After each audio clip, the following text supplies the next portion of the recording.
Hello everybody, thanks for stopping by. So today I wanted to talk about hand painting, which is applicable not only to Gunpla, but to scale modeling as a whole. This isn't describing how, that would be pretty easy and I sort of do it in every painting video I make.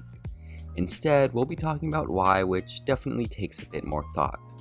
So I've been building and painting scale models consistently for just about 10 years, and I still paint by hand just as I did when I first started, although my techniques have evolved, hopefully for the better. And I am aware of the alternatives, as well as how they'll help me achieve a result many consider to be more professional, but I still choose to hand paint. It's a little funny because when I first knew that I'd be in this hobby for a while, I really wanted an airbrush and made getting one my goal. I thought that as soon as I got an airbrush, I could do some real painting and planned on getting one when I had my first job. I even did the research as for what to get based on my climate, as well as what were the best beginner options, yet now, I could care less about getting one. At the time, I felt restricted with hand painting, and in certain regards, I was right. I was doing historical modeling, and there were certain types of paint schemes I could only achieve with an airbrush if I didn't want strangers on the internet pointing out my defiance of the historical, often quite angrily. The reason why I choose to hand paint isn't because of money. I'm fully capable of purchasing a top-of-the-line airbrush and compressor if I do a little saving. Or space. I've got a dedicated workspace with enough room for my growing backlog. Or an unwillingness to learn. I try to pick up new techniques and ideas all the time. I choose to hand paint because I honestly enjoy working with the good old-fashioned paintbrush. But that being said, it's not like I don't realize the drawbacks of hand painting. Hand-painted coats are thicker than the alternatives, and you can often obscure detail if you aren't careful enough. You can't hand paint every type of paint out there, and you always run the risk of showing brushstrokes with the kinds you can. You can only reach so far with a paintbrush, and achieving a perfectly smooth, flat coat is time and effort consuming compared to the alternatives. There's also certain effects you just can't do with a paintbrush because of what you're using to paint, but most of these issues aren't a problem because I've been painting long enough to have solutions for them. I know how the paint I use works and how it reacts to things through years of trial and error.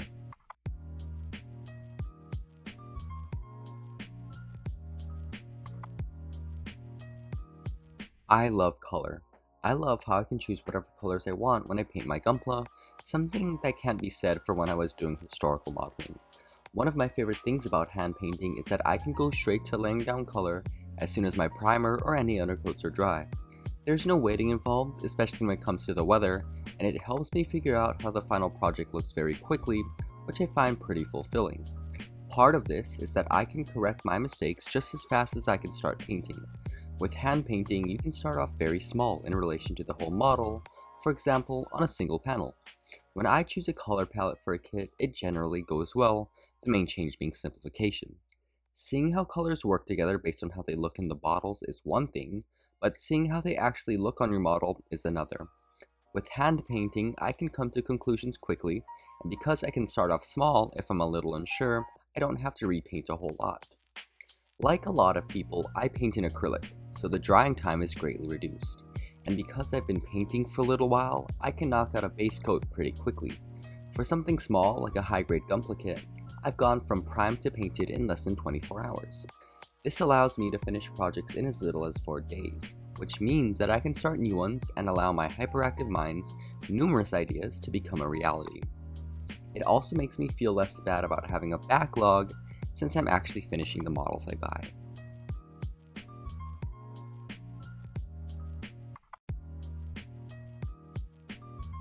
I also find hand painting to be much more engaging than the other options, at least those I can actually achieve.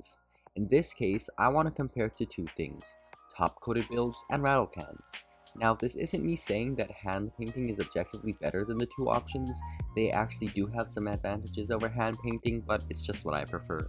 With the top-coated build, you do a panel line, apply some decals, and maybe do some weathering or minor repainting before sealing it all with a coat of clear spray.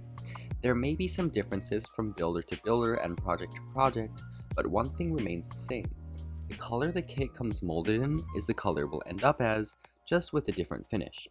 The process does have its benefits, mainly speed, but I love individuality and bringing all of my ideas to life. I get inspiration for new projects all the time, and top coating a model takes away from that. I have done it though, And there isn't any arguing with the results. They really do look good, but I don't like it enough to do every build in that manner. Next, let's discuss rattle cans. To put things bluntly, I don't like using them, but I can't argue with the results. Rattle cans provide a beginner-friendly way to smooth perfect paint finish, as long as you have enough space and patience to use them. Many people who enter their models in competitions and win said competitions use them, but I don't like taking a model apart after I've just finished building it, separating the parts based on color, spraying them, and coming back after half an hour when things are finally cured, just to spray another coat so things are even. It's just not engaging to me. When I use a paintbrush, I can apply paint where I want to and see it go on. And if I need to, I can also move the paint while it's on the model. I just feel like I'm actually doing something when I paint with a brush, and I like the feeling of it. This doesn't even take into account how wasteful rattle cans can be, the amount of time spent masking, and how toxic the fumes are. I think that rattle cans are the exact opposite of top-coated builds because, in my experience, they take forever. By taking everything apart, I also feel it's just so much easier to let a project sit in purgatory without ever being finished. And this isn't just a feeling. I have multiple builds that I wanted to be my first with rattle cans, and they all have one feature. They're all unfinished.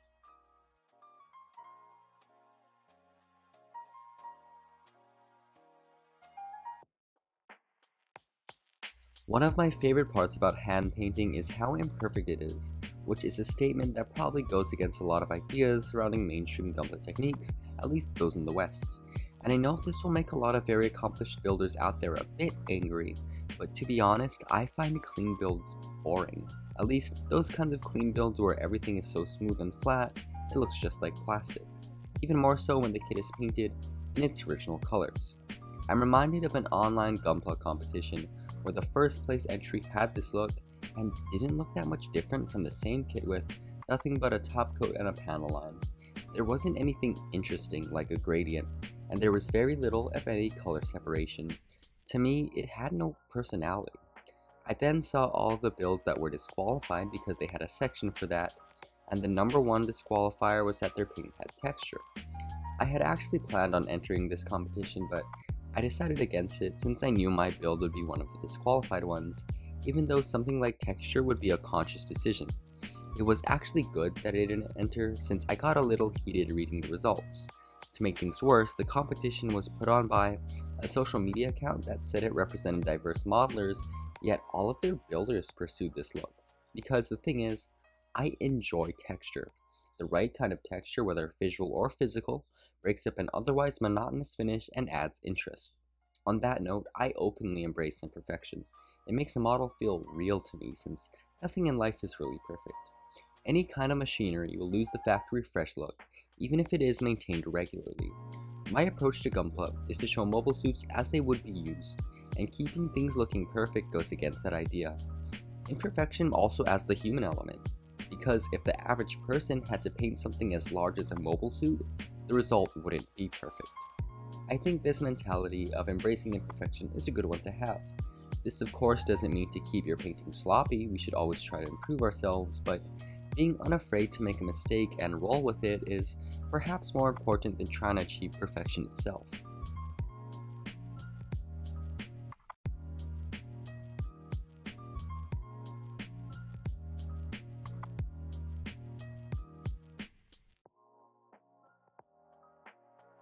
But the best part of hand painting isn't how quick it can be, how engaging I find it, or even how imperfect it is. It's the accessibility. No other form of painting is as beginner-friendly as hand painting is. For every other style of build, you need some sort of specialized hobby product. But with hand painting, you really just need a water-based acrylic and a paintbrush. You don't even need to buy hobby paints. Those cheap Walmart paints work surprisingly well, even as a primer. And there's no need to get specialized thinners or all of the other things I see in my local hobby store I'm fortunate to never need. My painting setup is extremely simple. All I use is a mug for water and some wax paper to put my paint on, and that's it. I like how simple things are, and if I want to paint somewhere that isn't my dedicated workspace, I don't need to unplug anything or carry around a spray booth. It's great for saving space, and if I run out of supplies, there really isn't anything to worry about. Hand painting is also very low risk because you don't need anything specialized. If you drop all this money on an airbrush and then get out of the hobby, there's all this equipment you've got lying around. The scale of it is so much greater than several brushes and something to put water in. Hand painting is also very intuitive. At one point, I'm sure everyone has had to do an art project for school which involved picking up a paintbrush.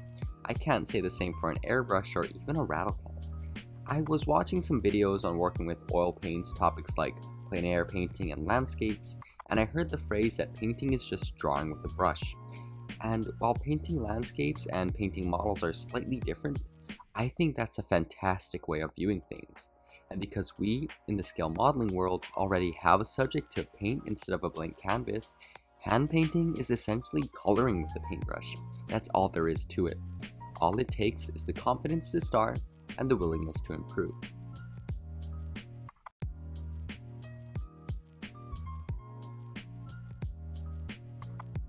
The last thing I like to touch on is about this channel. So when I first decided to post videos online, I knew I wanted to show painting and weathering techniques that a lot of people would be able to pick up. And not everyone has access to an airbrush, but everyone has access to paints and paintbrushes, even if they're not the dedicated modeling ones. In fact, I've actually made a video talking about using 50-cent craft paints and how the result is pretty good. I'm actually thinking of doing another video like that just because they work so well. And although I've become more reliant on dedicated hobby brands, mainly because I actually have a local hobby store now, I feel hand painting is still my link to who I was as a beginner. And because of that, I hopefully can still sort of relate to those viewers who are beginners. And this brings us to the end of things. If you were expecting the usual painting walkthrough, sorry about that. As much as I like talking about how I do things, I do want to sprinkle in these video essays from time to time. I hope you enjoyed listening to this take on painting. If you did, please like, subscribe, and hit the notification bell. And as usual, I'll be seeing you in the next video, whenever that is.